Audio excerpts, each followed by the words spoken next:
Bura Akstafa rayonunun Enallı kəndi ərazisində əsas yolun kənarında yerləşən çörək sexidir. Yay aylarında da əməkdaşlarımız bu sexdə çəkiliş aparıb. Həmin zamanda çörək sexində çörək xəmirinin üzərində milçəklər və digər antisanitar vəziyyət olub. Əməkdaşlarımız yenidən adı gedən çörək sexində olub. Bu çəkilişimiz zamanı da sexdə sanitar gigiyenik qaydalara əməl edilməməsinin şahidi olublar. Burada çalışan qadınların başları açıq, geyimləri isə hər kəs evində geyindiyi forma olub. Bundan əlavə kadrlardan da göründüyü kimi yay aylarında olduğu kimi olmasa da lakin yenə də antisanitar yerlərə qonduqdan sonra sexlərə uçub gələn milçəklər xəmirin üzərində sərbəst gəzərək çörək xəmirindən qidalanırlar. Sexin rəsmisi isə yay ayında olduğu kimi bu səfər də yaxın zamanlarda bu cür halın qarşısının alınacağını bildirib. Daha böyük problem isə çörək alıcılarının birbaşa çörək bişən sexinə daxil olaraq çörək alırlar. Akstafa rayonunun kəndlərinə çörək paylayırıq. Bax, burada keçən dəfə də baxmışdıq, efirə verməmişdik. Bax, bu milçəklərin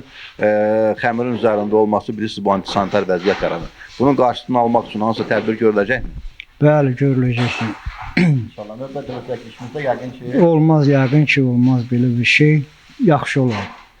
Bir də çörək pişirən şəxslərdə məlumat üçün bildirim ki, yəni xüsusi forma, bir də papaq olmalıdır. Yəqin ki, onu da təşkil edir. Bəli, o da olacaq. Çörək alırsınız? Bəli. Ona görə gəlib buradan alırıq. Daha yaxşı pişirirlər. Allah pişirirlər.